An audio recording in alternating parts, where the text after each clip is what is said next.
Hi, I'm Ken Conkin, President and CEO of Tudor Gold Corp. We have a flagship property called Treaty Creek, and this is the Treaty Creek story in the heart of the Golden Triangle, northwestern British Columbia, Canada. I'll be making some forward-looking statements towards the end of this presentation. Basically, this is a presentation or summary of our first 2 years of drilling and then our rollout of an initial resource with another 2 years of add-on drilling to give us to the point where we have the current resource today. The overview of the project is basically it's a gold, copper, silver project with primarily gold as the dominant metal with 23.4 million ounces of gold equivalent at a 1.13 gram per ton gold with another 7.4 million ounces of inferred that are out there from the indicated aspect. We are a very well known exploration team in the area from past experience of Bruce Jack Lake and basically the Valley of the Kings discovery, as well as Snowfields discovery. I've been involved personally with the Golden Triangle for most of my career, spanning from the early 1980s. It's definitely a recognized mining jurisdiction with some great mines, including the SK Creek discovery off to our immediate west. As well, proximity to infrastructure, plug and play. I call it a great plug and play district because everything is there. It's all because the previous mining historic activities have brought everything right to the doorstep of this project. Essentially, this is a 2023 exploration summary of what we've done and what we're going to do for the future of this program. And it is in a very quick, rapid, basically evolution of a advanced drill project.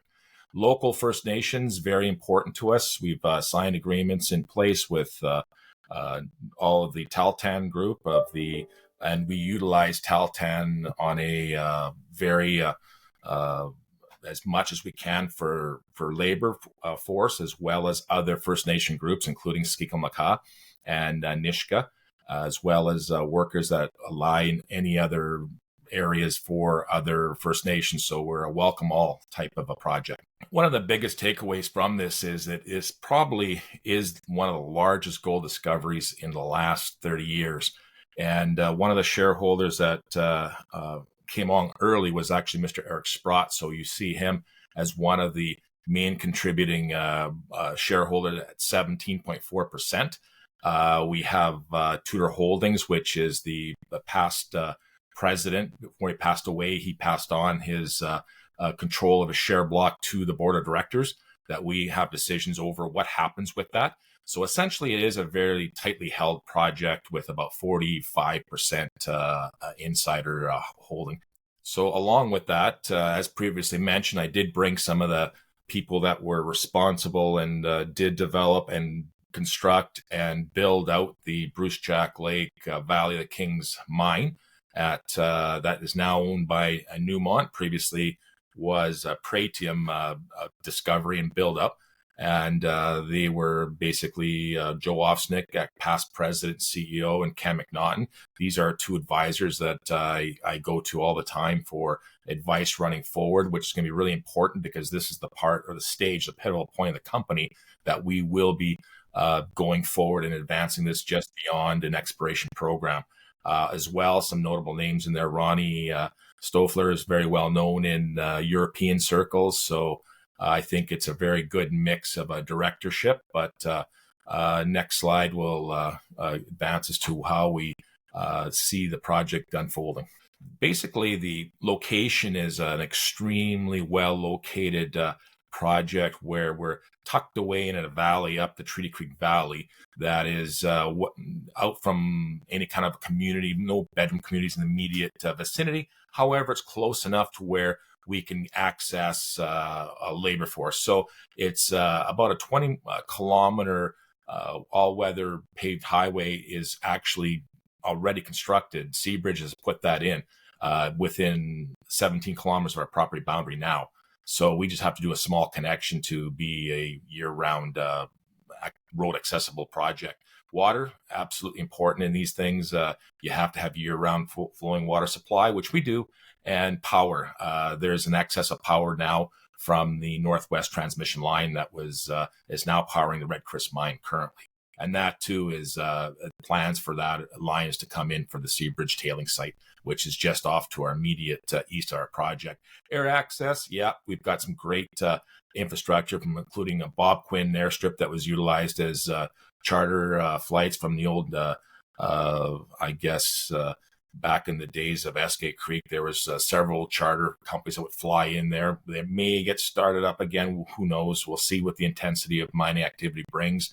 However, Stewart has an airstrip, as well as lower down in Terrace and Smithers, which are only about a 3.5 hour drive from the staging point that we take off from Bell to.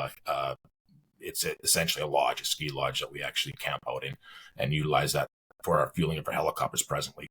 But the export facilities are very important to us because of Stewart. They've got 3 ports, including one that's a concentrate port. If we ever have the ability to put this thing into production, which is the plan, I think it's got a great already basically workforce that has been adapted to take on material from Red Chris, from Eskay Creek in the days. I'm sure Skeen will be looking at utilizing that. Also deep sea port for odd shaped items, as well as a container port in Prince Rupert. So it does have a lot of facilities that we can utilize in the future. As mentioned, Tahltan agreement fully signed, and we do utilize as many workers as we can possibly find in the area. Very important to us. They're pre-hardwired to the conditions, and they're great workers. We welcome them to work with us side by side to put this thing forward as an advanced production play for sure. So moving forward, we see the district is well known for its reserves and resources in the immediate area. To the south of us is the Bruce Jack Lake mine. It's the former Silver Standard project that I was appointed as the exploration manager, running both the Snowfields discovery to the north that eventually Seabridge bought from what became a spin-out company as Pretium. During my years there from 2006 to about 2015, I was able to have the pleasure of putting together a team that in 2009 had the great fortune of a discovery hole that was SU12 that we didn't believe would be that rich, but I later named it the Valley of the Kings discovery, or Valley of the Kings mine, from that SU12 hole that produced 17 kilograms per ton gold with another about 8.5 kilograms per ton silver. That turned out to be basically the Bruce Jack Lake mine south of what was the previously permitted west zone for the silver mine. So that discovery, from Pretium's point of view, is what built out possibly one of the biggest, I think, economic impact to the area of the Golden Triangle, that brought a lot of people to the area immediately, focused on what was going on, including the undeveloped Seabridge discoveries to our immediate southwest, and we are on that chain of deposits and on our project. Equally important is the revitalization of the Eskay Creek mine with Skeena Resources. Very important work they're doing. So a lot of good news is going to come forward from this. So we are situated on the KSM chain of deposits of the porphyry style gold copper deposits. So taking a closer look at exactly that, there's a very rhythmic spacing between the deposits from the very south on the KSM side, the Kerr, 2.5 kilometers sulfurites, 2.5 kilometers Mitchell, another 2.5 kilometers you center on Iron Cap, and then another 2.5 kilometers you get Perfectstorm, and then again 2.5 kilometers you get the Goldstorm deposit, which was the discovery made in 2019 from a very small drill hole program. We initially came out with only 14 holes. We planned 21, but we couldn't get through the bottom of the discovery. It was still well mineralized, and we just kept drilling and we didn't exhaust the mineralization. And to date, we have not come to the end of the deposit. It's still open in all directions, including the other discoveries. That one was predicted, the calm before the storm. We'd actually predicted one to be up another 2.5 kilometers, which rang true with drill holes. So I think that not only does it have an extraordinary bright looking future as a mine at 23.4 million ounces at 1.13 gram gold, but it has also the added plus of all the undiscovered portion that may come with this. So a lot of blue skies, you'd say, geologically speaking, as a great geological potential to this project upside. So if you just look at the overall advancement, or how it came from a project that had a long history where the drill holes weren't exactly placed in what I would call the center of mass or the center of the deposit. So when I came on in 2018 to have a look at it, to see what I could do to help with assisting on it, and finally came to an agreement with Mr. Walter Storm, who was the one of the founders of the Osisko Lake discovery in Quebec. So this was a very important time in both our lives, where kind of like two worlds collided, and I signed on, and Mr. Eric Sprott called us up and asked me about the types of deposit we were hitting, the types of intersects, and I said, "Oh, absolutely real." And my comment to him is, "You ain't seen nothing yet. Wait until you see the center of mass of these things." So he was a believer and still is. So from that, we drilled off in 2019, almost 10,000 meters with a drill and a half, I call it, because we never got a second drill until midway through the season. So we just simply didn't have any money. So with that spawned the setup of 2020, and that was a great successful year where we had numerous drills. I think it was up to 8 rigs going on the project, that we pulled off 44,000 meters of drilling, and we went long on that year as far as we could to keep the project alive well into past November, and came up with what basically was the essential workings for the initial resource, which is in the next slide. You'll see where the initial resource comes in. Based on only 2020 drilling up to 2020, nothing was included in 2021 nor 2022. However, we had enough drilling to come up with an initial resource at 19.4 million ounces of gold equivalent and a 0.74. The idea of this was to demonstrate to our shareholders that we had something of significant size. And as an explorationist, we're never satisfied. We always want a more and higher grade. So the key to me was the inferred on this one. It was 7.9 million ounces of inferred, and that was standing at almost 0.8. So it told me that the grades were getting stronger as we were moving our way to the north east, and all northern aspects actually. And that hypothesis tested was true. So in the next following year of 2021, the following 2 years, 2022, we concentrated on drilling everything that we could that was going to increase the grade, and we were successful. So by the end of 2022's drilling in Q1 of 2023, we came out with a new updated resource, which would have been, I think, in my mind, should have been the first resource. But all things being equal, I think we had a right to show, or definitely a responsibility to show our shareholders that we did have basically a tiger by the tail here. And 23.4 million ounces came of that, of 1.13 grams gold. So a huge upgrade. The only way you hit grades that high is by hitting much higher grades to average those up. We'll get to the actual numbers on the next slide, but this is the one that's important to tell you, that the 7.35 million ounces is still out there, which means we didn't cut this thing off in any one shape direction. It's still open in all directions. So the Goldstorm tally right now is sitting at a little higher than 175,000 meters, because in 2023 we actually drilled off closer to 33,000 meters in total. But just for Goldstorm, we probably are sitting at about 178,000 meters of drilling at this point. Taking a closer look at what actually happened, the big takeaways from the difference between the two resources on the initial resource, you're looking at the histogram plots of how we increased the grade. Well, this was done also by increasing the cutoff. We went from a typical 0.3, a gold equivalent in pit, which are the smaller histograms to the left of all those diagrams on all the three elements. But the larger histograms plots on the right are the ones that do show a 0.5 in pit cutoff with a 0.7 basically underground for block cave. The previous one was previous cutoff for underground or block cave was 0.46.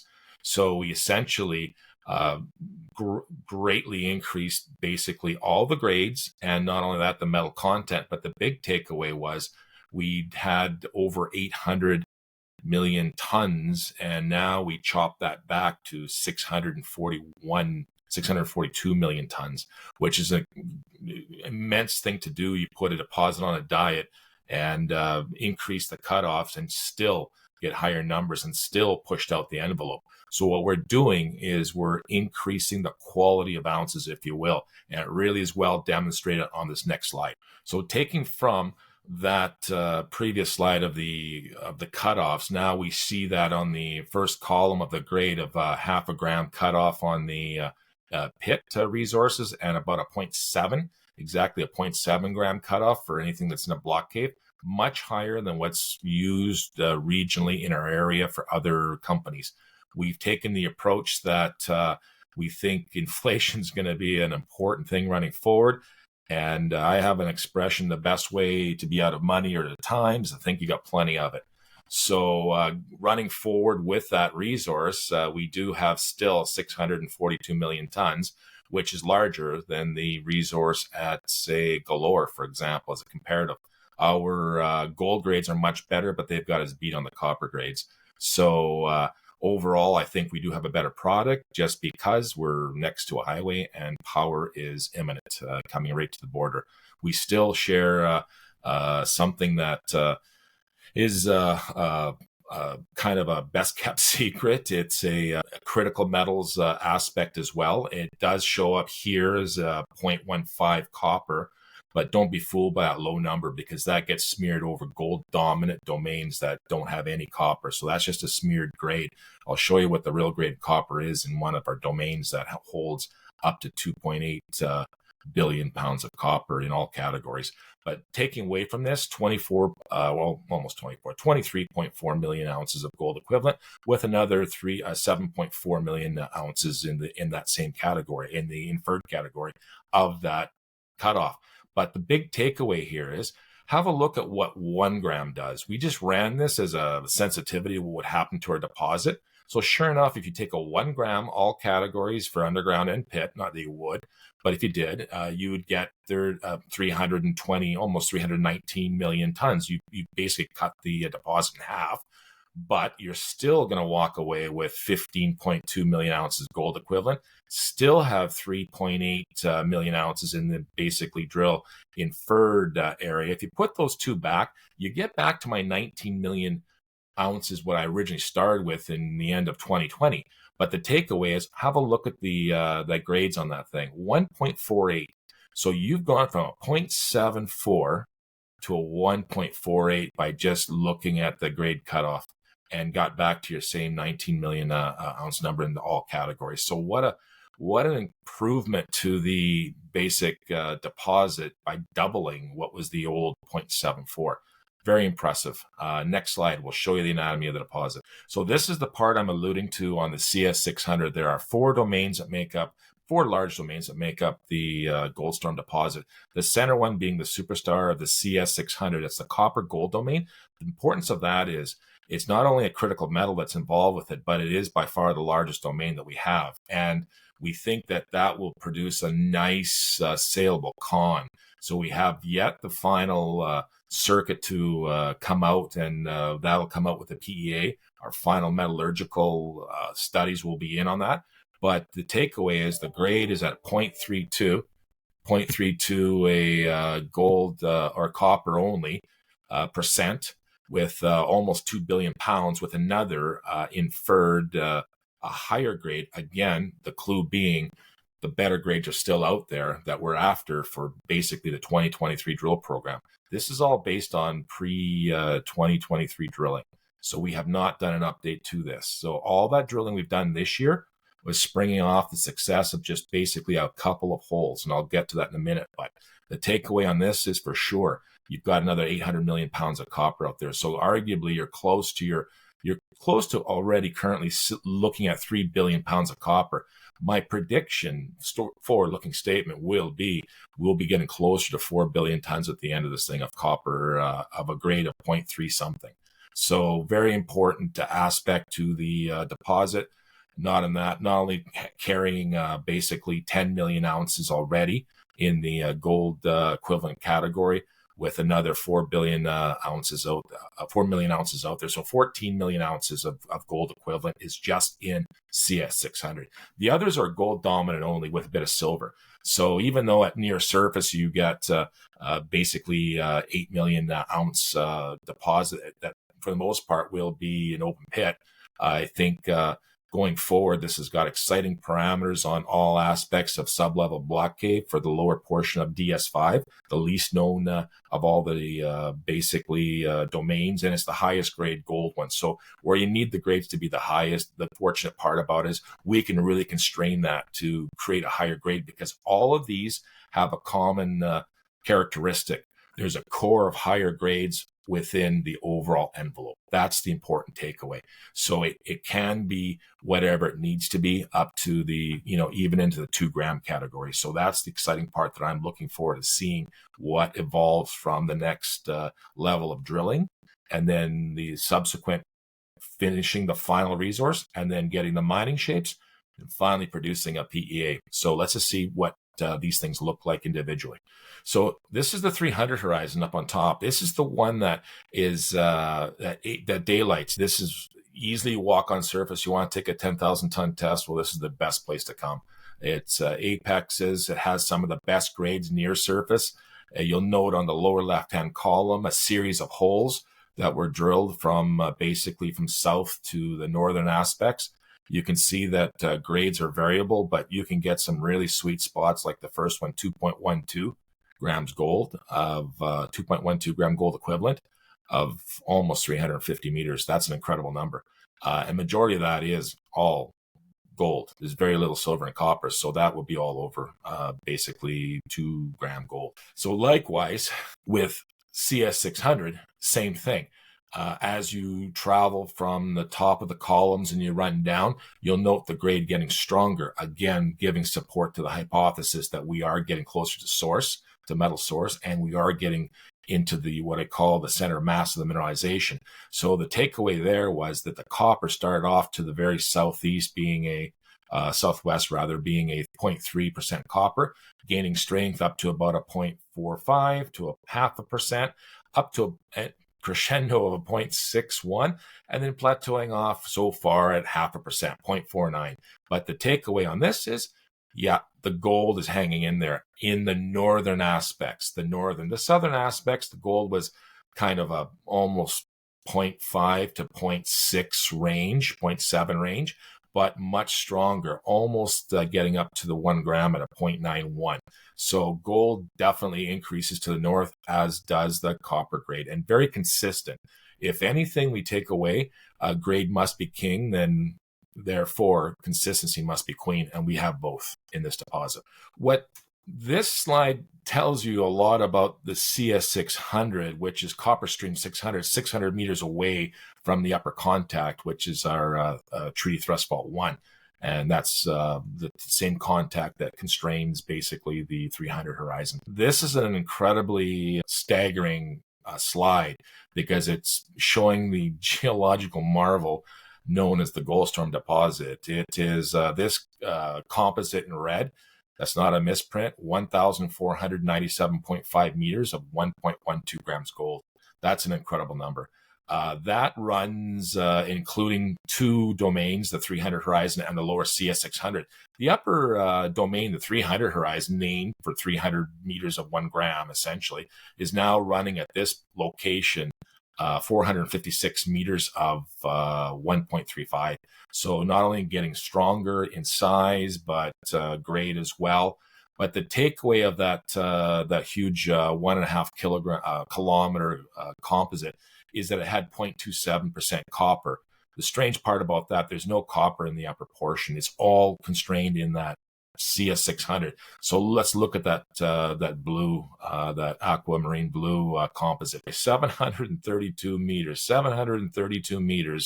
of 1.6 gold equivalent.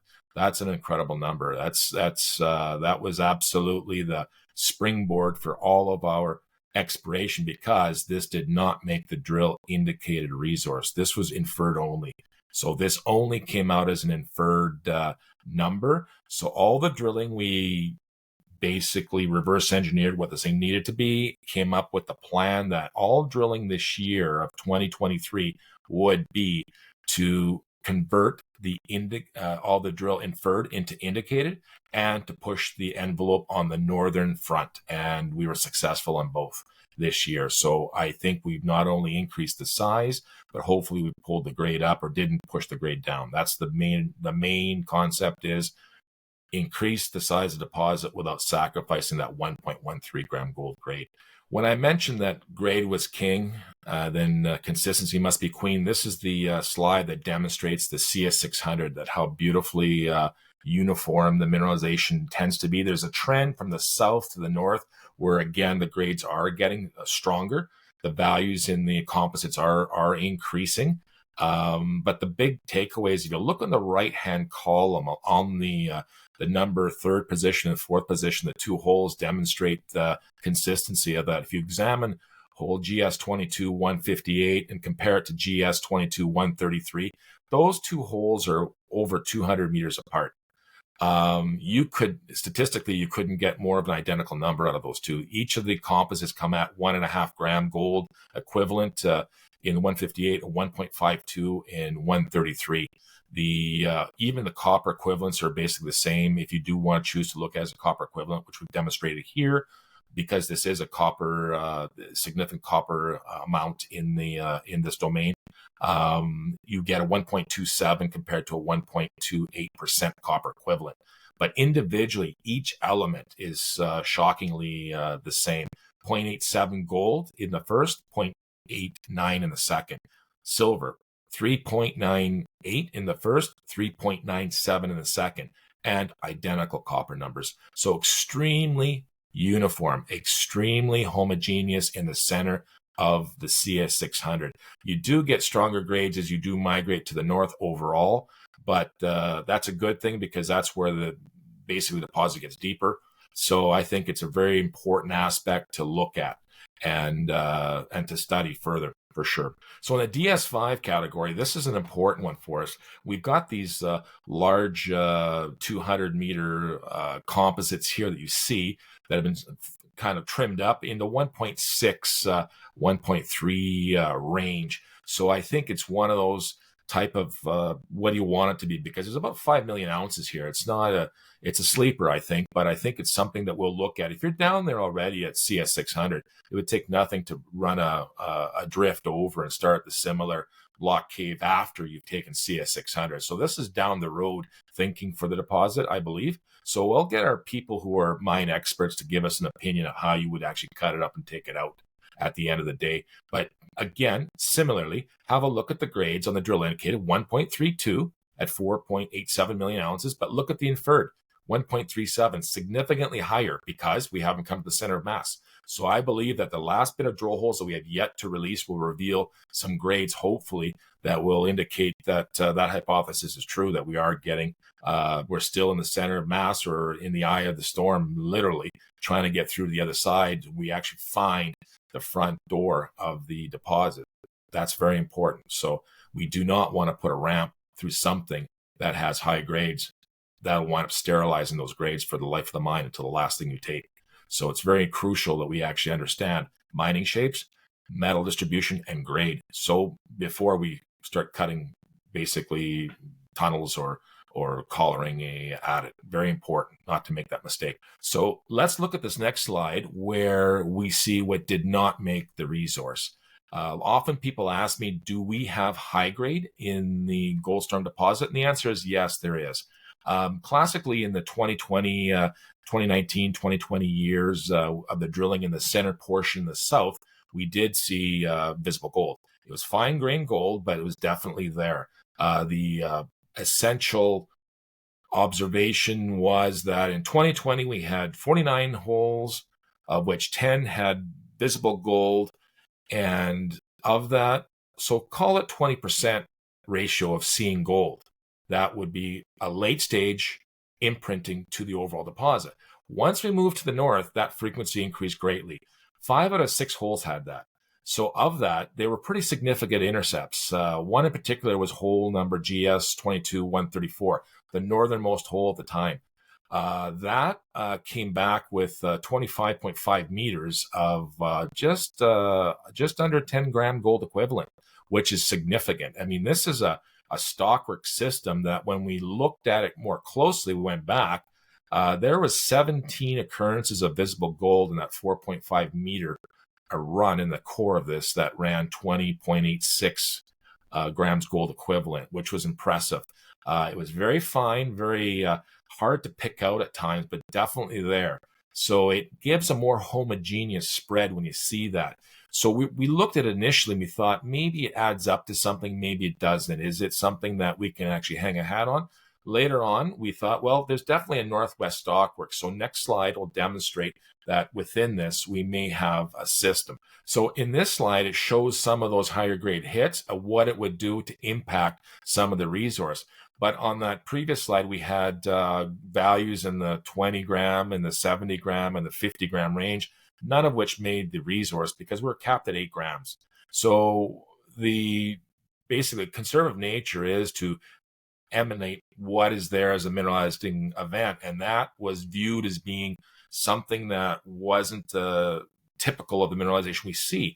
However, what we're now looking at and studying is there potential to make a structure or to hang all these things together and see if we can get a higher grade core to some of this that may play as an important, significant economic arsenal to our approach going forward. So I think, yes, that we'll see what happens with these next drill results, because we've done offsets to that 134 specifically to see if it carries over. So very important aspect to try and see if this thing does hang together and we can get a cohesive, continuous run of gold that behaves remarkably consistent when you're in that stockwork system. So something to watch for coming up that we are going to pay attention to. So we were fortunate enough to actually drill off some earlier holes in 2021 and 22. And finally in 2023, we did have a good hit off of Perfectstorm. The very far southwestern portion came up with a really good response. So when you see that long section, all the holes are nicking pieces of mineralization, but you even see the rake of that similar to the rake of the tops of the overall deposit. And they all have kind of a good beginning where we actually began the deposit, the kind of grades you'd see at earlier on at Goldstorm, like a 151 meters of a 0.61, typical numbers, some copper, but there it kind of mimics what happens with the Goldstorm deposit. We have copper, gold, then copper. Gold, copper, then gold again. So like the sandwich effect, something like the 300 horizon over the CS600 over top of the DS5. So a very similar metallogenic alignment with that.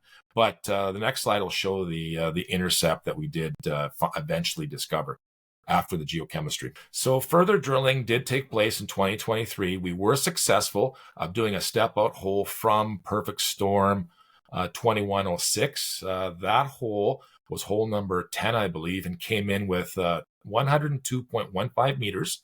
It was about a 400 meter step out. So 102.15 meters of 1.28 gold equivalent. Very important discovery.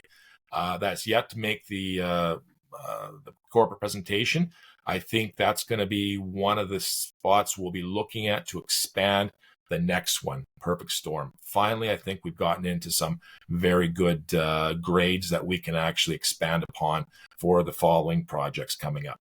So looking at what did happen this year specifically, we did at Goldstorm come up with great infill or expanding conversion holes from inferred to indicated. Some of those grades are 516 meters of 1.19, clearly better than our 1.13 and our 600 domain. Some of them were a little bit less, 412 meters of 1 gram gold equivalent. But remember, that's not trying to constrain it down to 200 meters. That's the entire overall mineralized envelope. But some really great surprises. 300 horizon still strong in the upper portions of essentially 204 meters of 1.4 gram gold. That's a great response. Likewise, almost 300 meters on some of the other lower portions of CS600, where we have 296 of 1.11 gold equivalent and 0.35 copper. So the takeaway is that not only is copper coming along strong, we're maintaining good gold values to have a very healthy composite on all of this. So the aspect that we still see on this in green have yet to be reported. So all of these values we have yet to put news releases on. So I'm dying to see what happens to the offset hole that is in the center of the open-ended portion of the northern aspect of the deposit in green. That is an offset to hole number 134. Let's just see what happens with that. And the other holes that would be supporting hole number 113W2 that had that great 732 meters of 1.6. So really important results coming forward for the company. So what do we do for basically 2024? Well, we finished what we started. We have to stitch off the essential deposit shape, the metal number of values, where are the highest grades. The best analogy I can give you is like we're trying to describe, or an architect find the front door. It's very important because any access or infrastructure will come from the east to the north, from the northeast east. So as you're coming in, the worst thing in the world you could possibly do is run a drift or a ramp, an access ramp through some of your highest grades. So it's so critical that we have to drill off the final shapes to get the final grade distribution and metal content of what we're dealing with.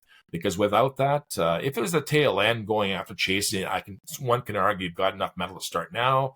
You should be able to know where you're going. But in this case, no, we need to know where to put things specifically. So we have 2 super pads on the north that we will come back at the deposit. So think of this as a saucer shape on the front. We want to round that out to see how much metal we have in it to give a final resource. From the final resource, we can then complete a PEA. That's the goal, to run this thing forward to that and see what we can optimize. And next step would be after the PEA, sure enough, looking for strategic alliances.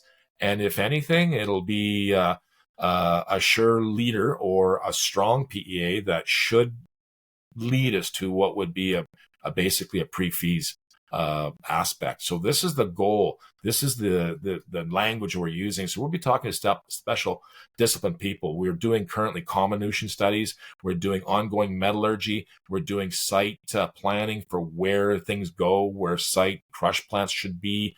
Those are premature because we have to do condemnation drilling on that too. But all of our permitting, all of our basically our baseline studies are in check, are in ordinance for getting us up to a PEA. So hopefully by the end of 2024, we have constrained the entire deposit. We know where the contribution to the best grades are, so we don't sterilize it with internal workings of any shape or any size. So we stay well enough away from them not to cause any structural disconfiguration or instability. I think it's a really important thing that we take the time out now to recognize that this is the waning part of the exploration, and that we do it correctly. We don't let up and just say good enough. We do it correctly. We get it all in the box all at once. but that's essentially what we are. So in closing, it's a very large resource. That's a very new discovery. I think it's the one of the best jurisdictions you can possibly pick. Canada, North America, very stable, established infrastructure. The local support is very positive with First Nations. We continue to work with them. They work with us closely on all aspects of the project going forward. I think it'll be an important economic boost to the economy for all communities related to this sector.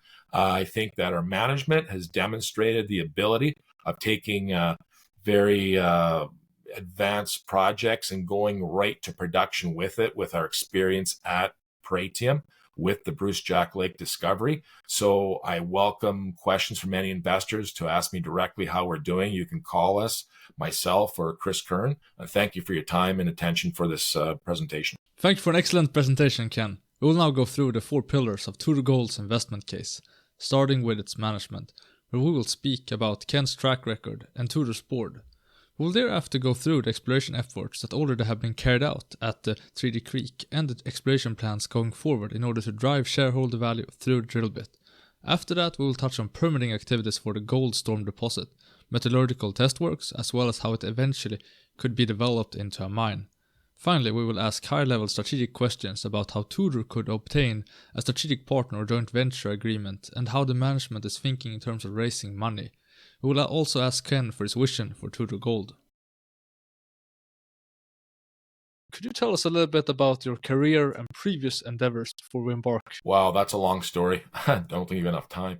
Essentially, I grew up on Silver King Road in Nelson, British Columbia. I grew up in a silver district, and ironically, I spent most of my earlier career hunting for silver with Bob Quartermain, Joe Osnick, Ken McNaughton around the globe.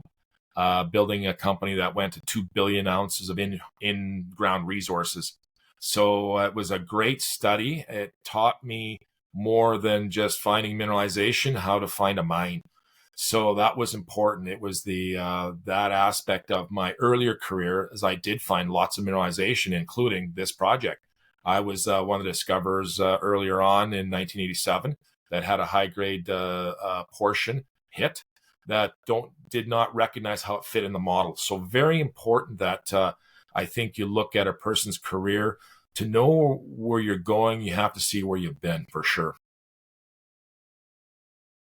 Excellent. And would you just like to give us some color on how did you start working with Walter Storm on 3D Creek and came to found Tudor? You know, I think someone probably lost a bet and said, I bet I can get Ken Conkin to work for Tudor. And that was Barry Holmes, and he was right. So I did eventually come on. They tried to persuade me to come on in 2018, but I was already full dance card, could not afford the time to come and look at it. However, I did work for one of the joint venture partners, Teuton, and came and had a look at it in 2018. I met with Walter, and Dino Cremonese, the president of Teuton, did introduce me to Walter and his lovely wife, Zoe.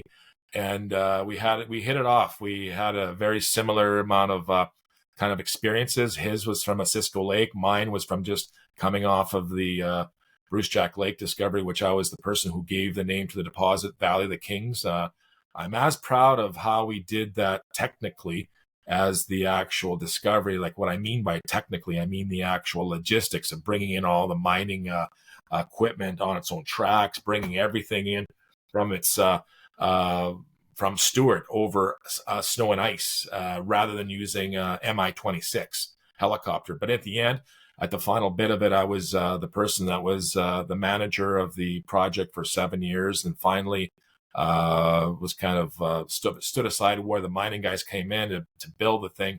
But I was part of the team that put together the hydroelectric line and picked the landing sites and had to go through all that aspect, which was a big learning curve for me too, is how to, and proud to see that it is one of the largest, longest spans and one of the highest in North America. So it was quite a marvel, engineering marvel to have pulled that off. So Walter and I had very similar, very like philosophies of exploration and business as well.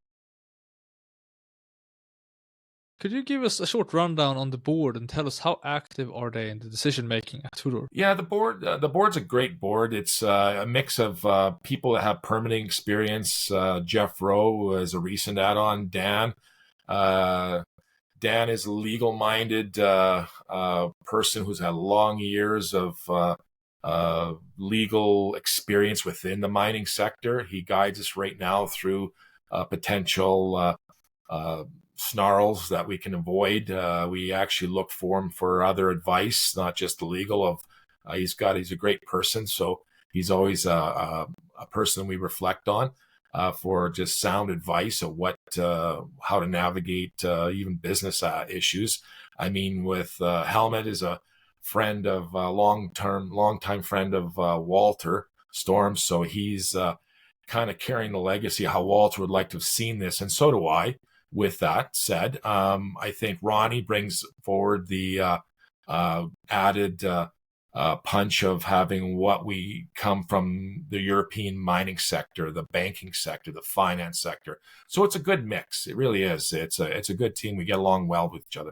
The other added aspect of and we can't, our advisors, I think those are the ones that we also look at. So Joe Ofsnick, past president of Pratium, Ken McNaughton, he was a very important senior vice president of exploration mine development at the time with his stay at 20 years at Silver Standard. I was 19 years. Ken hired me during his first year, and we stayed together as a team until we spun out Pratium with Bob Quartermain.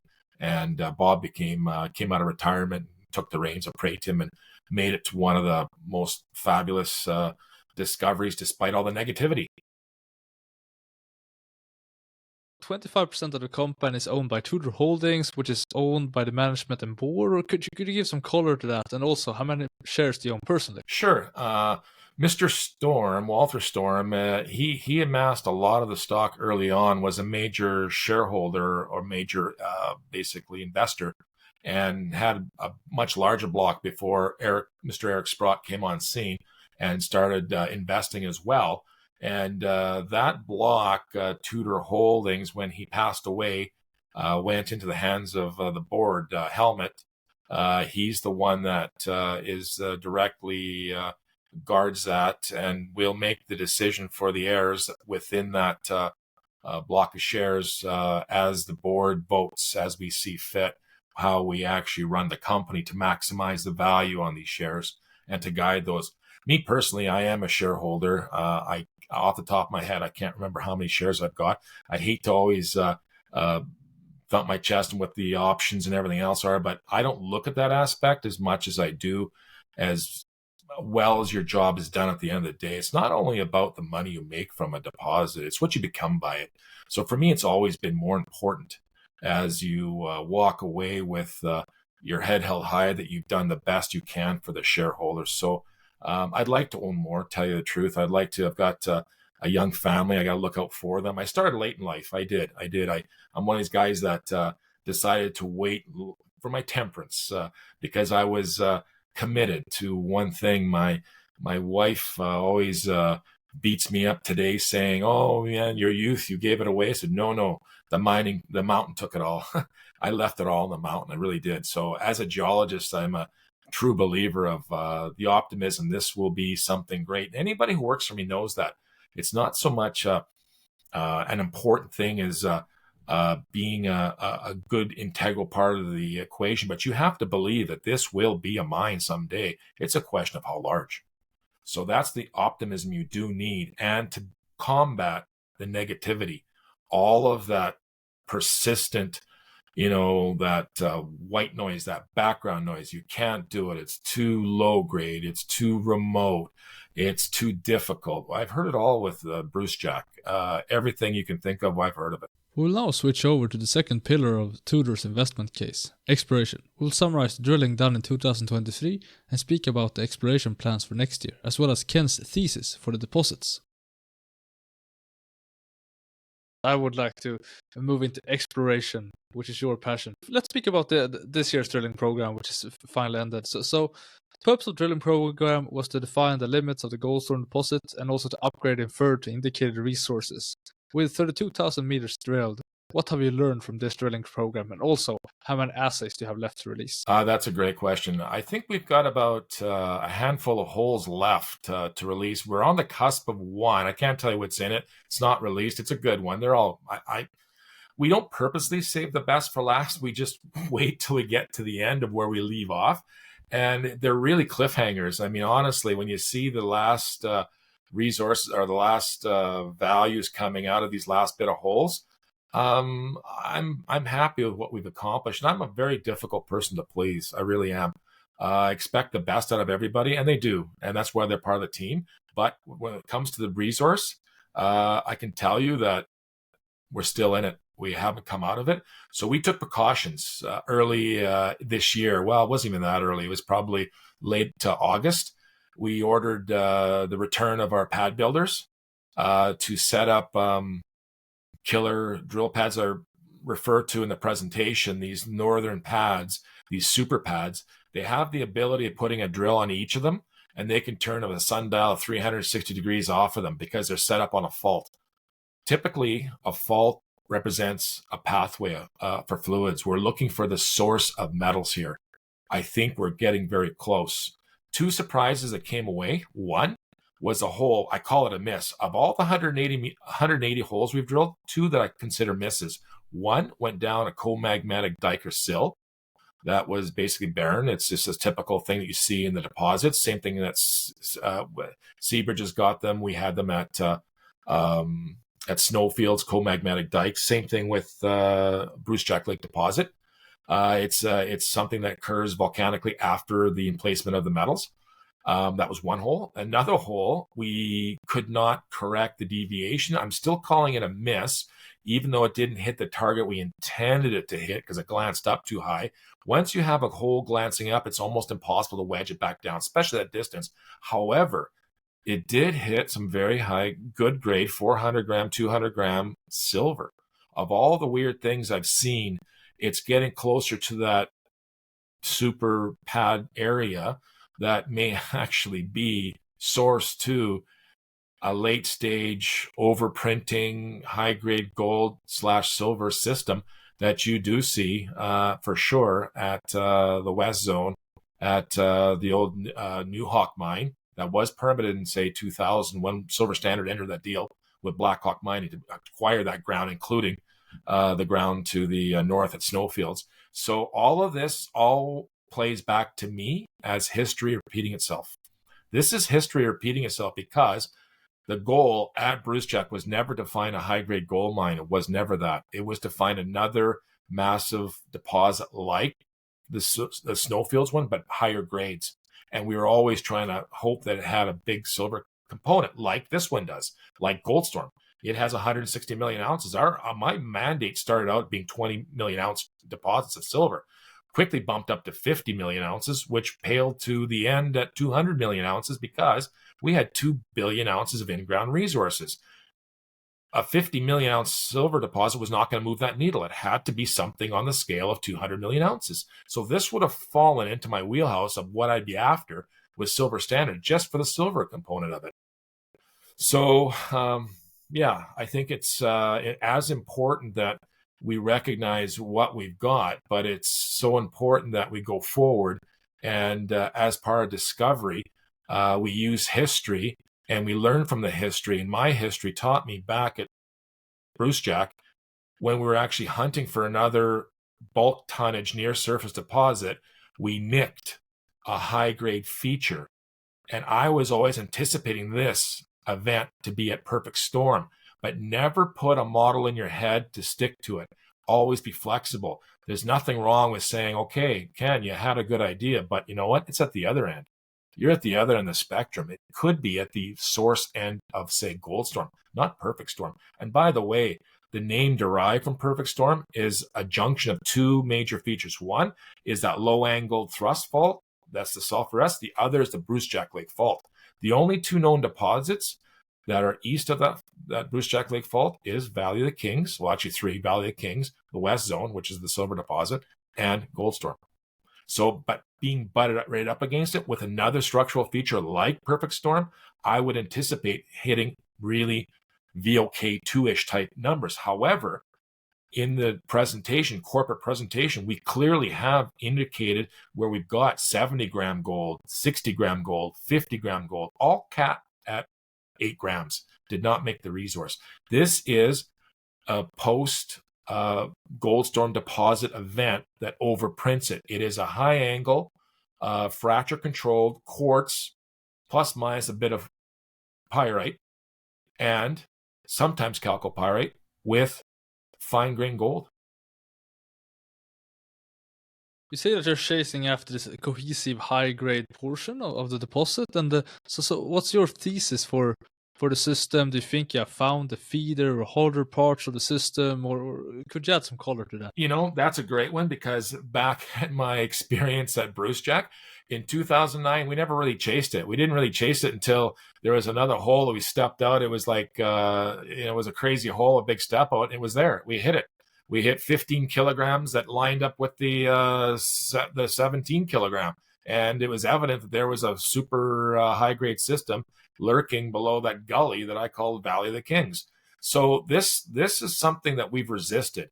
If I was to go chase high grade, I would have done it after hole number 42.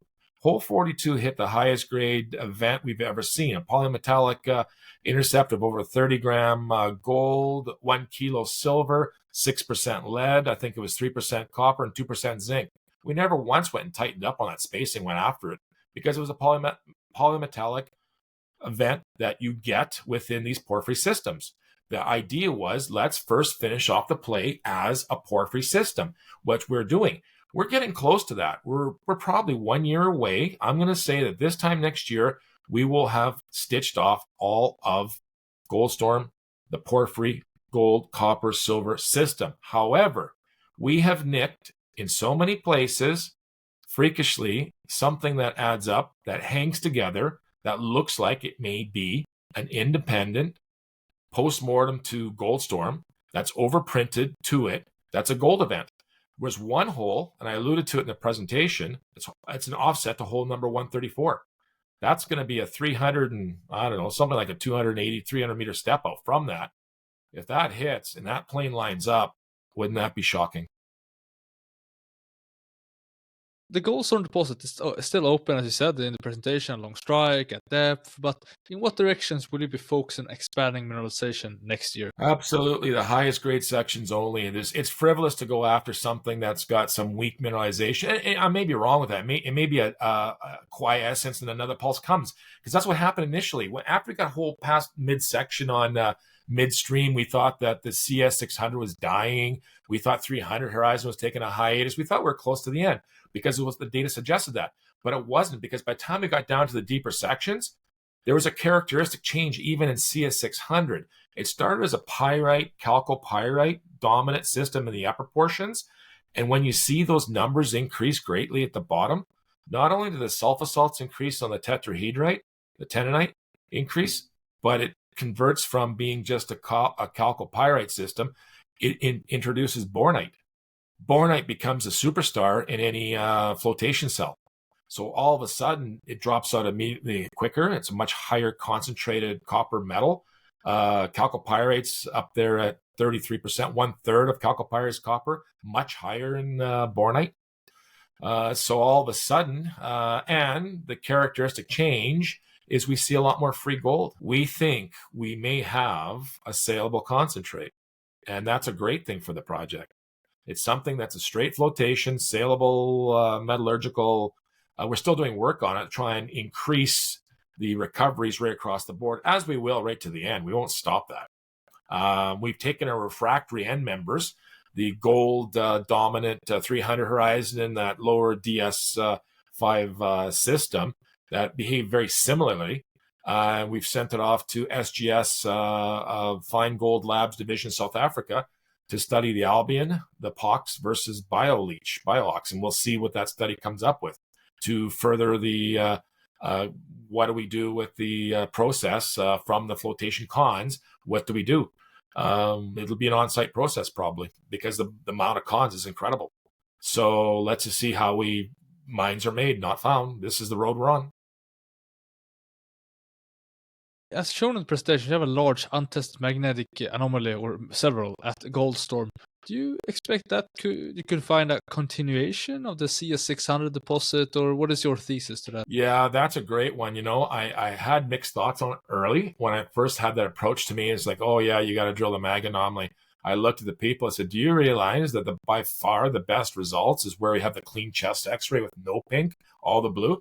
Because the mag was probably identifying a co-magmatic sterile dike or dike or sill swarm, which this deposit does have to the southern portion. It's like all that sinew in that shank of the baron of beef, if you think of it that way. All that occurs to the southern end of the deposit where all of these anomalies occurred. However, at depth, at a great depth, you do see magnetic, the monzonite / diorite that we have, the true porphyry, is magnetic. And ironically, the holes coincide bang on with that geophysical map, which blows me away because it's almost that, what do you want it to be type answer again. So to answer at Goldstorm, yes, it does. It shows you what is magnetic, but be careful because it may not be the mineralizing event. It may actually be something else, a co-magmatic dog. And that's what you got to be careful about. Now, having said that, just drilling after Perfectstorm, which has by far the largest MT anomaly, I do believe that is the magnetic stock or the intrusive, the porphyry that does create this. However, when you look at the holes that are furthest the periphery have the best grade. So far, best grade that I've mentioned in that presentation is 1.215 meters of 1.28 grams per ton gold. Gold, pretty much gold and very little silver. Copper is too early. Copper is usually deeper in the systems. They always are. All of the KSM, similar. You get stronger copper at the bottom. So typically, we'd be looking at a new program of expanding on that, knowing that peripheral to a core. If you're too close to the core, you're not in the values. Typically on a porphyry, it's at the edges. So yes, it did work in places, and no, it did not work because there are co-magmatic dikes, which do fit the model. Once you understand that part, then yeah, go forward with caution because there's a lot of mag anomalies there at Goldstorm that are left untested. So I'm not sure how we'll go about that, but I think we worry about the X and Y coordinate. Let's not worry about that Z coordinate yet. We still have another maybe 300 meters to go on the hard deck. What I call the hard deck is a 1,500 meter vertical range for the plunging of the flushing of the ore, or can't use the word ore, mineralization at that time to the fracture propensity that flushes it out. So that is definitely open with the best grades. Still, the best grades are at the bottom. So hopefully somebody can make something out of it. But the more important aspect is figure it out in X and Y because they're the easiest to get to. It's getting very difficult to stay on target at 1,500 meters vertical from surface. But because of rock burst potential, geotechnical issues, typically we've been given advice, go to about that. Don't think about going past that because it gets much more difficult. So you've got 20-something million ounces to play with, and CS600 is holding 14 million of gold equivalent, of which that gold equivalent, arguably 3 million gold equivalent ounces is 3 million pounds of copper with a bit of silver. So we will separate the categories individually on every domain so everybody can see it in the presentations there now, but we don't highlight as much as we should. And we won't be doing these composites that include one domain with the other because you're mixing like terms now. It's like you're mixing an apple with an orange. So it was just for shock and awe to show people that we could pull a composite, including all the waste, at 1,497.5 meters of 1.12. That's absolutely obscene. Back at Brucejack, by the way, just so you know, I had this expression of batting a perfect 1,000. What that was, if you pulled a 1 meter hole and had 1 kilo in it, that's 1,000 grams. Your score was 1,000 grade meters, right? Now, do the opposite. Try and drill a full kilometer, 1,000 meters of 1 gram. This project's done it 3 times. That one, globally, stacks up. I'd like to see anybody else pull that off. This thing is a geological marvel. It really is. It's a beautiful thing to see, but reality is doesn't mean anything unless you make money at it at the end of the day. So that's the goal now, is to actually optimizing the concentrations and seeing what we could pull out of this thing to be a mine. I'd be super proud of 15 million ounces of a nicer grade, a really nice high grade, and have a mine life of of say, I don't know, 20 years, something like that. That would be a beautiful thing to have at the end of it. How many meters do you expect to drill next year, provided that the current market condition stays? Well, that's a really good question, and actually, it's one that we're talking about today. I think, given these market conditions, that all satellite exploration has got to be curtailed. I think you have to heart shots only. That's it, heart shots only. No trying to figure out which way something's going. So maybe we put Perfectstorm back in the back burner. We concentrate on the 2 super pads, the 4 pads. We bring back the 4 big drills again. We try and I put on there 18,000 meters on that last slide, but I never drill 18,000 meters when you can drill 33. I mean, I always drill as much as we can because the deposit demands it, really does. But only to the fact that I am aware there are many funds out there waiting to get some economics off of this that a PEA can only provide. And I am aware of that. So I do know that patience is running thin. The deposit is that large, I'll admit it, but I will not make a mistake on the front door where all your infrastructure is going to come through. All your ramp is going to come that way. So we need to know exactly where this thing ends. And that's because this is the front we're coming through. We're not coming through the other side. We're coming through it from the north and from the northeast and the east front. So we have to stitch that off no matter what. So I'm going to say minimum for the contracts, probably going to say 18, 20,000 meters. Reality is we're probably going to do 32,000 meters of drilling, which will require funds. Absolutely. What is your all-in drilling cost per meter? Oh, they've gotten way up. They used to be around 350, 400.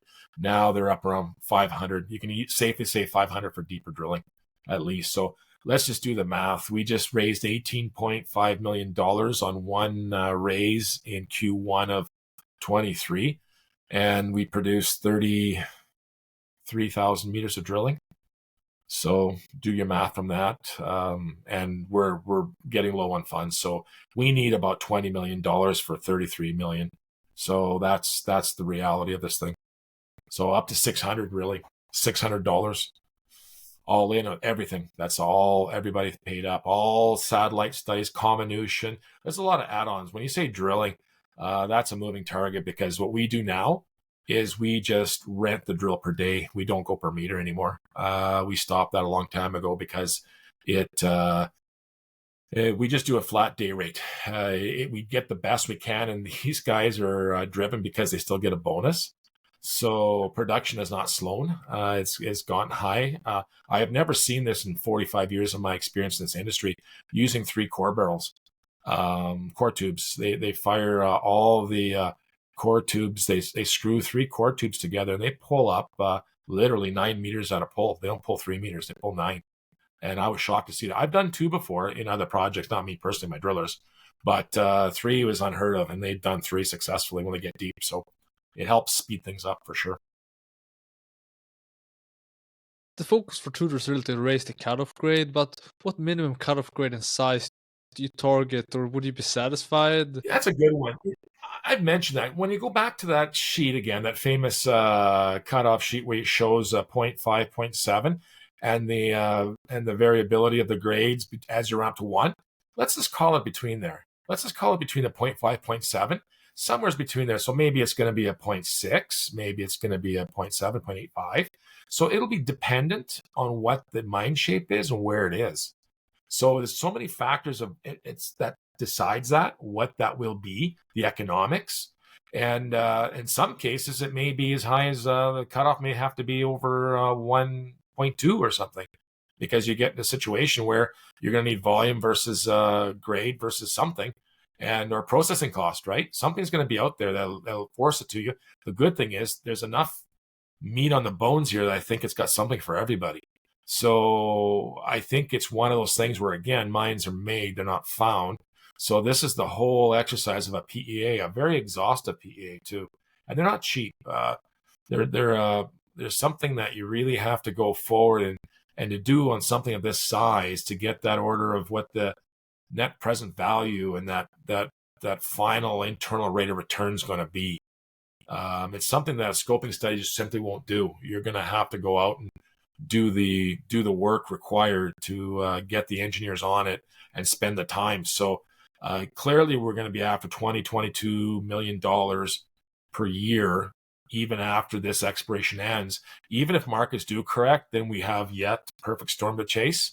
We've got to go after that. Does the lower part of DS5 connect to Eureka? Does it connect, or is it faulted off, or is there another possibility? One of the crazy scenarios is possibly something is coming over from Perfectstorm that far away, and it's something that just it just boggles my mind. Yeah, regarding Perfectstorm, I mean, you confirmed the existence. There is a porphyry at Perfectstorm. The copper grades increase at depth, but it's still lower grade in Goldstorm. So what's the plan? No, we haven't hit we haven't hit Perfectstorm yet. Only one hole is hit, and that's the one off to the southwest. Everything is hit what we call the outer fringes of it, or possibly the inner fringes, one or the other. So we have to vector on that. So it'll take, keep in mind, it took us 3 years to hit hole 65. 65 was a screamer. It was absolutely incredible. We hit hole 42, which was impressive. Hole 47 was good, but nothing compared to what we hit. Nothing like 113 W2.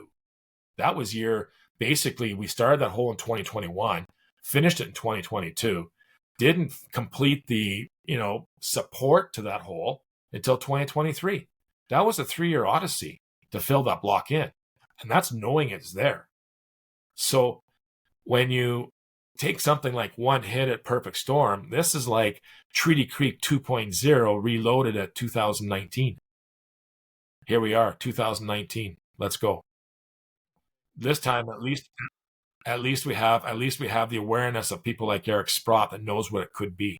What if it's another Goldstorm, which is what the indication is? Because go back to that frequency. There's only one weak deposit in that chain. Really, it's the sulfurets deposit. It's small. It's the weakest one of all. Kerr is fairly large. Mitchell for sure is large. The upper part of Snowfields is the richest portion of them all. The lower part is fairly weak. They have some good grades at Iron Cap. If they did an underground approach on that, I think that would be something I'd look at. But all of these have very important features every 2.5 to 3 kilometer frequency, including Perfectstorm, I think, because as one engineer pointed out to me in Orlando, really good guy, he said, if there's nothing there, that would be the anomaly, wouldn't it? And I said, absolutely. Because that would be the thing that it should be there by accounts. If I was able to predict calm before the storm, before discovering it, that's crazy. I mean, that's beyond affliction. How are you thinking in terms of advancing calm before the storm and Eureka deposits? Calm before the storm, we wait on that. That's the easy target. That's what we call the in close to camp. Take that shot when everything else is taken. However, when you're pulling, 60-pound salmon out of a watering hole, you're not going to go fishing for trout. You're not going to, for now. We've had some experts look at it, and the VMS communities looked at it, and they said, Ken, you're not near the pile. This is the pile. Drill down the guts of this thing. You're going to be surprised what you hit. We've had other people looked at it, and it's got some really unique features that I've seen only on the 2 major world-class deposits. And I hate to use world-class, but they are. One's Yanacocha, the other one is Pueblo Viejo. That's coarse, chunky native sulfur in the rocks. It's just incredible how you see that. And that one had one of the holes came in at, I can't remember, it was 1 over a gram, 130 meters or a meter of, or vice versa. It was 1.3 grams gold over a good intercept. So that one came in with what we call black ore. It was the darker fine grain pyrite that had the gold. We tried looking what the control was up and down. We've done some CAs with some really sharp geologists. We've asked them the same questions. They equally came with the same conclusion. It's in with the dark black material, the black ore, we call it. So we haven't chased it. No. So the answer is no, because clearly you've got, you're chasing huge Tatanka over here with these really large targets. You're not going to go hunting something else for now until you've stitched off that first one. Let's be honest about it. And the great part about the project, the great part about this project is the claims are situated that they're on different business agreements. I mean, the Perfectstorm is on a separate set of claims. I mean, you could do saucer separation with Goldstorm and say, okay, let's just sell Goldstorm by itself. We're keeping this to keep going. I mean, we can easily do that.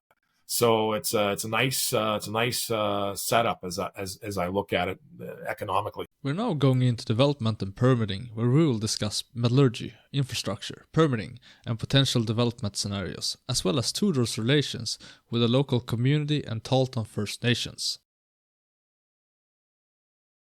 Would you like to summarize the metallurgical test work that have been conducted and what recoveries you think are achievable for the gold, silver, and copper? Yeah, initially we came out with just a random grab of something that we can get our hands on just to see what we had to deal with, and that turned out to be a bit of a crazy search because there was such a variable results where a lot of it came back as a very poor result in all categories just because the stuff we picked was nowhere near representative. Then we took a scientific approach and went after a very scientific ratio of sulfur to gold, which indicated the correct amount of sulfides. So what we did discover is that, yes, it is very fine-grained gold, the two end members, the 300 horizon and the deeper DS5. This is just recent testing, and it came out that we had basically what was correct under the earlier tests was that oxidation, cyanidation does work very, very well. So that's the vein we're taking on an on-site process. Now we're looking at the added push of saying what worked for us at Snowfields was a bio-ox. We're going to examine that, see if that can be applied here. So we'll take that forward. But the big takeaway was, and we haven't published any news on it, but all the observations we've made on CS600 going forward indicate that I think we will go towards something that will build out a straight flotation circuit with a cleaner and a rougher and sale of a nice copper con with gold silver credits. Period. The ore at C600, is that refractory? Because Copper Bell and 300 Horizon are refractory. And would you also like to address that and how you're planning a process? You said bio-oxidation. Yeah, that's the goal. Yep. That's the goal. I mean, Albion worked well. We had a 95.4% response with Albion, 99.9 with POX. It just annihilates everything, and the cyanide picks it all up at the end. I think of that, there's capex requirements to that. We have to be concerned about acid generation. We have to be concerned about mass pull.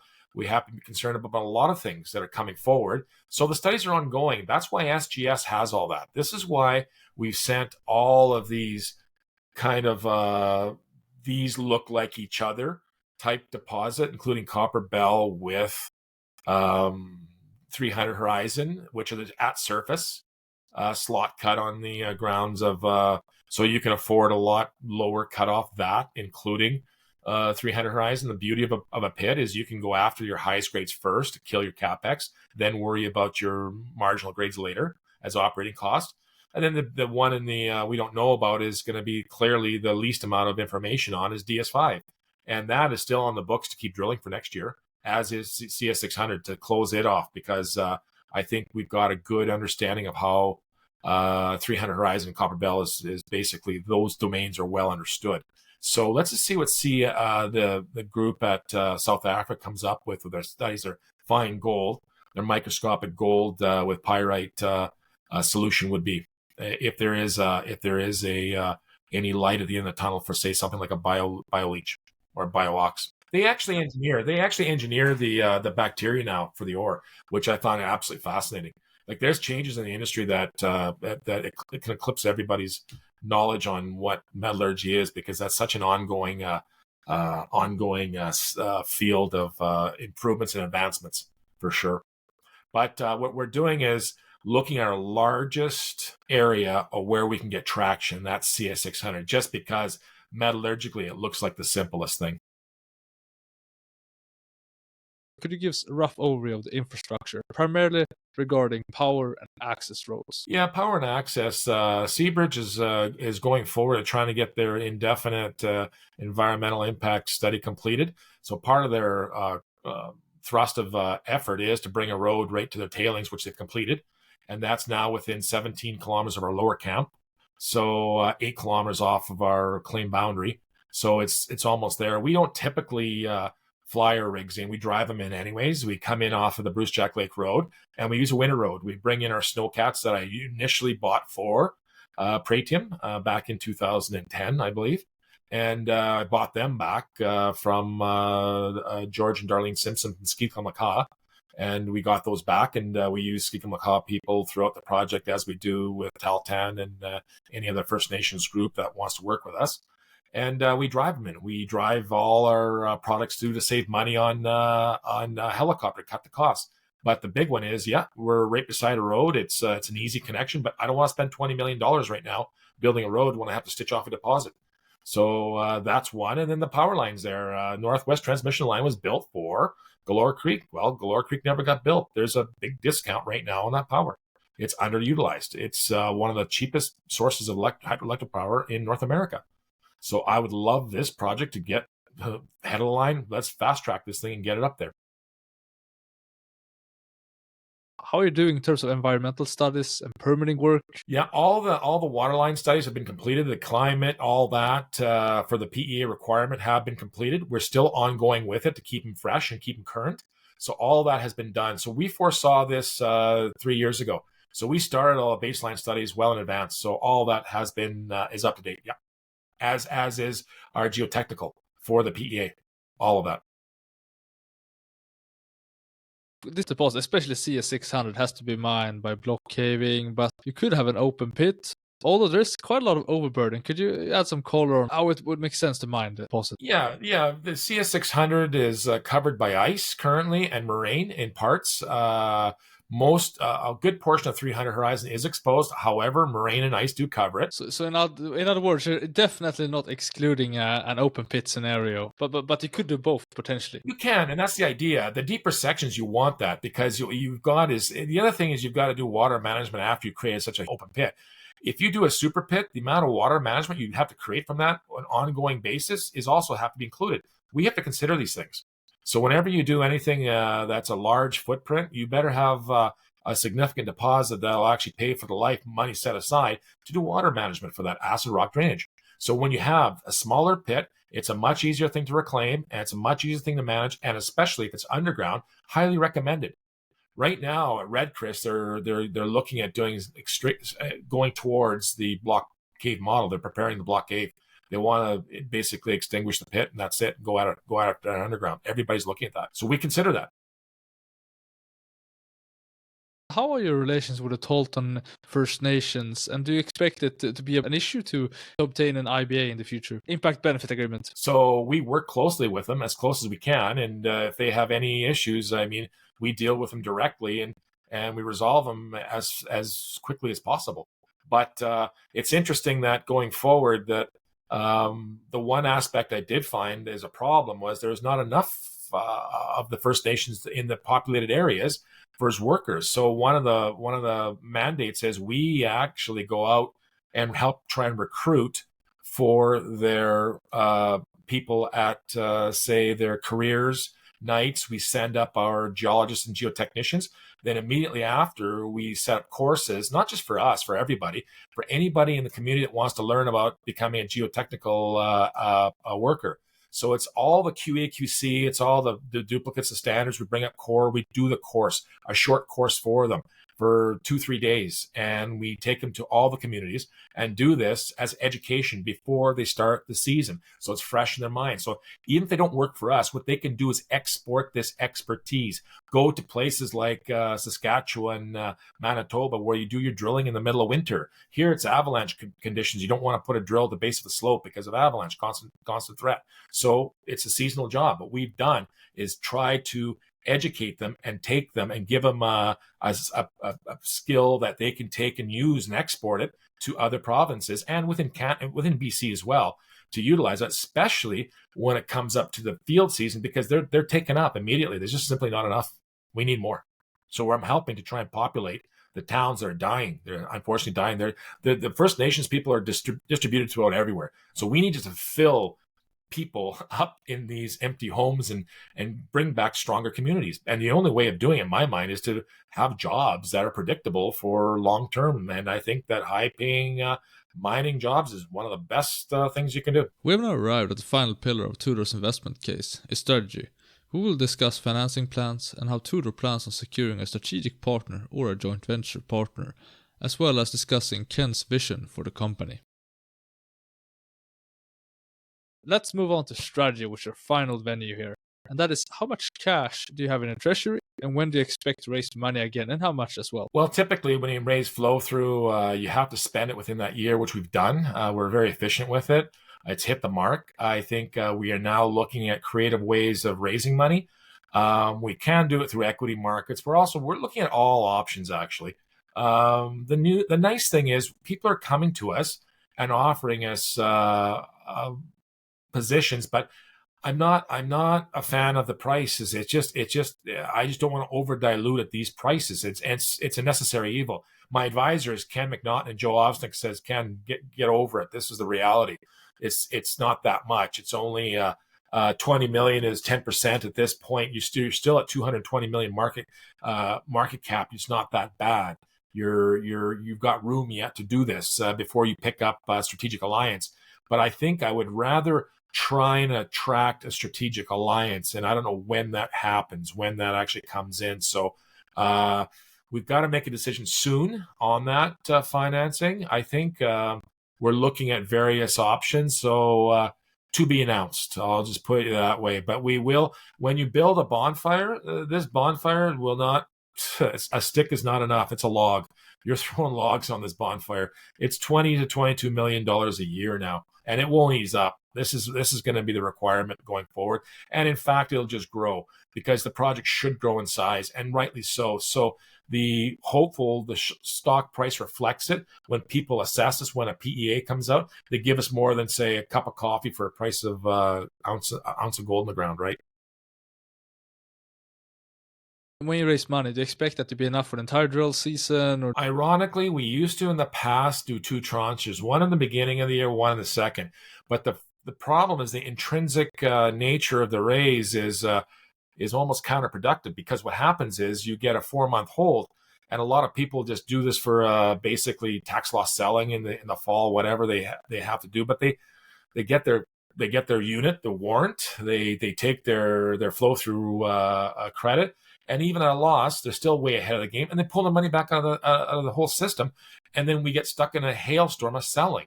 So it's like we go through this in a downturn market. It's a death spiral, and we've seen this commonly. And I really liked how Ascot approached this in the form of debentures and loans, because it's almost like buying 2, 3, 4 years in time on a 10%, 9% loan. You're better to take that and take a risk what your stock price will be in 4 years than taking it right now between the eyes at a surely possible 20% loss right up front. So it's a tough call. I don't know what the answer is. I think if there's money offered, we take it, clearly, because I always have a saying, it can always be worse. That's the optimist in me, sure. Hope for the best, but prepare for the worst, and batten down the hatches. Only essential work required will come out. But yes, this last year, just to give you the last update of how we did this, we put out a press release that we're going to try and raise half the money we needed, $12 million. We went out to the markets, and within 6 hours, we're at 24 million. The book was beyond full. So Mr. Eric Sprott called us up, said, guys, this is too much money at these low prices that you got to claw it back. So in the end, we took 18.5 million. It was what the price we took away with. I wish I would have taken the whole thing, but 2020, you didn't have that.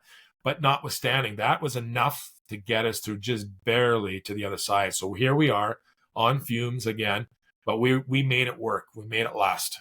And we cut out all the other programs typically wouldn't have running concurrently. So we were frugal on the money as much as we could. And let's just see what our final, greatest and how well we did with our last handful of drill holes coming out. I mean, how are you thinking in terms of, you have Teuton Resources and you have American Creek Resources and and they have together a 40% carried interest through production on Treaty Creek. How are you thinking in terms of dealing with them? Well, they call us the Three Amigos, and we've had a couple of meetings with them wondering how to consolidate it, because it'll come to that. No major company's going to want to buy just 60% or a little percent of the project. They're going to want to see some form of consolidation. So internally, we've talked about how to have the mechanism to do that, and we've had some success with it, but I think it'll come down to the opportunity when it arises that we'll make the deal, because we are friends. We are the three things, and it's once a production decision is made. So once that happens, there's a bit of a poison pill in it. They have to understand that, the joint venture partners, that once we do that, those checks start getting written immediately for what we just. It's not the production of the material; it's the decision was made. So once we make a decision to go to production, say my high grade basic economic arsenal of going after that unnamed zone, if it is there, let's find out. Let's just see what these last few holes have, and then judge it for that, because that you can put into production in 4 years, easily 3 years. But let's wait and see what the senior companies say to us.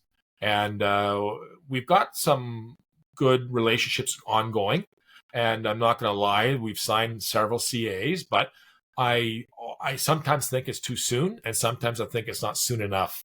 There's always a point where you have to say, do you go the way that Brixton did with BHP, take a 19.9% and for 14.5 million, which is almost in a way that, it's their strong guidance comes from BHP now for how they conduct their exploration. It's almost like an exploration arm. So there's only so much you go, and I think 9.9 up to 14.5 maybe. So 9.9 is a good number. So even 10% is a round number. So if someone gave us 20 million, 22 million, I would probably take it from a major that wasn't going to be a seller, right? Someone would build on it. That's what we need. And it's more than just the money. It's the expertise you gain from that group. And it's a careful group you pick, because they're the ones that were ideally, you would think, that would be the ones that would take it to the end. And that's what would gain the trust from the other joint venture partners, would see it and come forward with it. So a lot of variables in play, I admit, but the reality is it's a human factor. And as far as we have the relationship, strong relationship with both American Creek and with Teuton, I think it's not a barrier, not at all. I think we could move on to actually Goldstorm Metals, because you spun out that company. What was the rationale behind that, and what is the plan for the company? The rationale is pretty straightforward. Whenever you have a major asset like at Treaty Creek, the other satellite claims pale in comparison to value. So we weren't getting any kind of value for the shareholder out of it. And the other part is, to be honest with you, is always that aspect of insulating the big project for a potential saucer separation. And whenever you do a spin out, it takes time. People don't understand the regulatory jumps and hoops you have to do to pull these things out of there. So I would rather prepare the vehicle ahead of time to have everything ready to go. And the most important one is there's so many fronts on Treaty Creek that it had way huge opportunities for exploration within the boundaries of all those claims. You didn't need to complicate it with added dollars spent elsewhere to detract from it. It was a much better thing to give every shareholder of Tudor, every 4 shareholder had 4 shares, would get 1 share free out of the spinout, which in itself gave us value, immediate value. So it came out, and it's going to be a growth company. The Goldstorm Metals Corporation, basically, it's the mother of all deposits, the Goldstorm deposit, born the daughter company, Goldstorm Metals Corp. So that is a high-grade silver, high-grade gold, with the idea you're going after a crystalline complex or a porphyry complex to hunt the same metallogenic trend, the same geology, the same structures due south of KSM and Bruce Jack Lake. So year 1, we've been successful. In the first drill program, we hit gold on every bloody hole. So I'm very proud of such a little budget that we did so much on it right away. And it's a drive to accessible project. It checks a lot of boxes. Where do you envision Tudor Gold in 5 years? Wow. Best question. Wow, you did save the best to last. Wealthy. I envision it as being wealthy. I do. I think looking back, you can't even look back 5 years in the history. Just the start of this. Can you imagine this is 2019? Well, who could have seen where we are now in on the eve of 2024? So yeah, I think it'll be within this. Let's just put it this way: within this decade, I'd like to see a producer, the next big producer out of British Columbia in this decade. So that's the goal. So that's close to the 5-year projection, right? I think that on the verge of cutting a ribbon on the next ceremony on the opening of what could be Canada's largest gold producer in time. Not initially, because you have to start it up and get it going, but do the math at 60,000 tons a day at, say, 1.2, 1.3 gram gold. Yeah, you are then the grades will be the highest gold producer in Canada. You will have gone past both Malartic and Detour.